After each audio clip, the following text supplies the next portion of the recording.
just give you a little overview of all of his books really quickly. The first series that he wrote is the Funerary Tapestry, which actually I do have a copy of right here. The Funerary Tapestry is one of his only two books that connect to our personal world. And so in the beginning of this book, there are five different students who are going to university in Toronto, Canada. And they meet this man who invites them back to his room to talk after this kind of conference.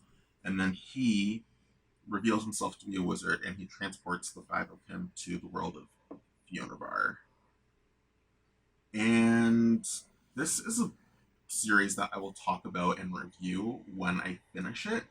I read the first book and didn't like it, and so I just quit the series, but I decided that I wanted to actually finish this so that I can say that I've read all of Guy Gavriel Kay's books. So I'll talk about this more in the future. But after that, Guy Gavriel Kay wrote Tigana. Tigana is a book that's based on Renaissance Italy. The story takes place in a world where the peninsula of the Palm is divided in between two sorcerer kings who each have a kingdom across the sea to the east and across the sea to the west. They've been fighting over the Palm for quite a long time, and the people of the Palm and of the province of Tigana specifically have fought back. They've killed the son of one of these sorcerer kings, and in retaliation, the sorcerer king has stripped the name of Tigana from the minds of everyone in the world. Nobody can speak or hear its name, and the only people who can are the people who were born there. And so, basically, when the last of the people who was born in the province of Tigana dies, its name will be erased from history, and it will have never have existed. And so, in a way, he's kind of committing a sort of cultural genocide with his spell. And so in Tigana, we're following a group of people who are fighting against this and trying to bring back the name of Tigana. And that is a very, very, very special book. Tigana is the most fantastical of Guy Gavriel Kay's historical fiction books. This one actually has a lot of magic in it, while the rest of his historical fiction books don't, for the most part.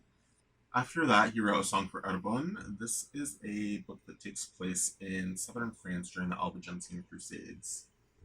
And we are basically seeing the country of Arbonne at war with Borhel, which is based on Germany.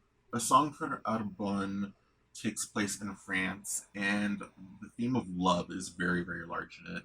There are troubadours singing ballads and songs of love at courts and whatnot, and it's just a very, very big part of the story.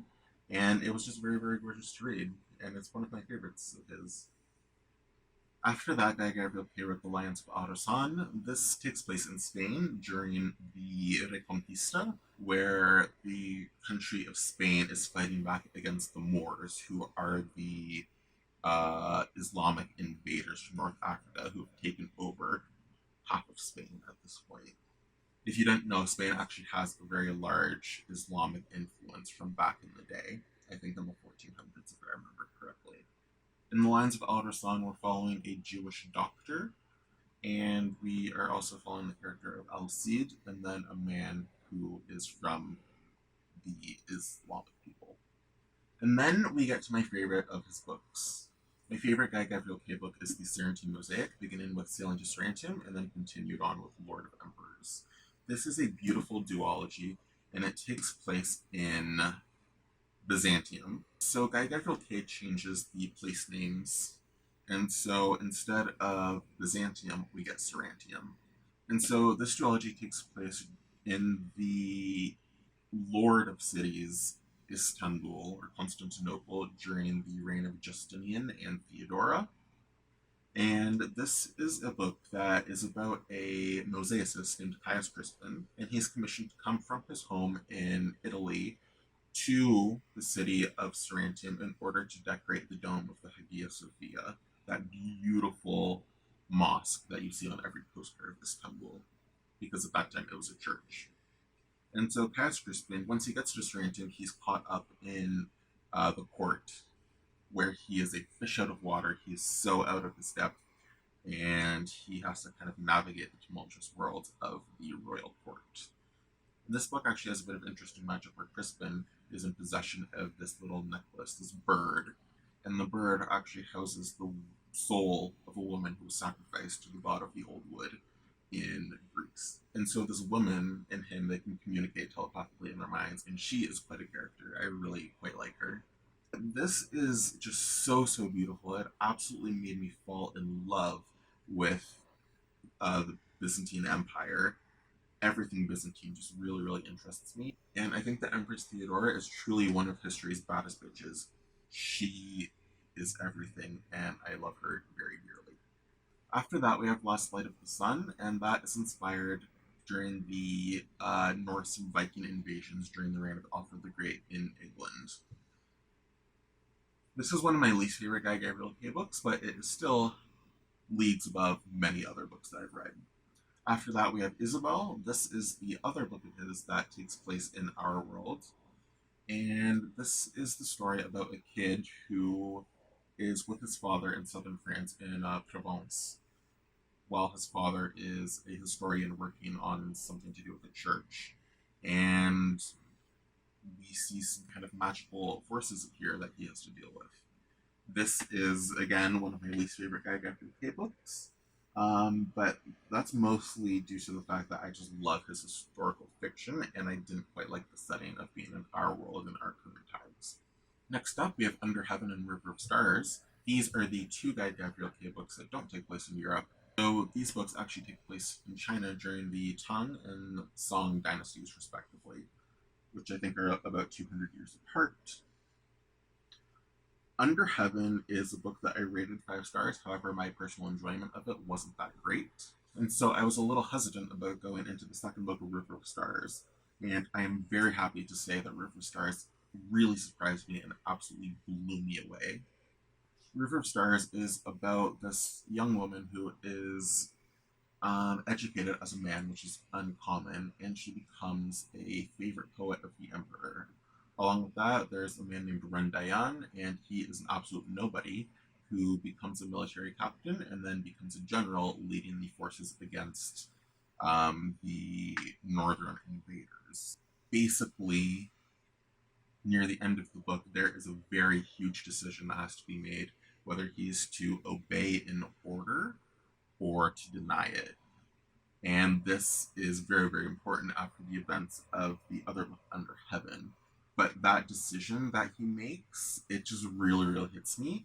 And the end of the book just was such a bittersweet and beautiful ending. I absolutely loved River of Stars, so I gave that one 5 stars.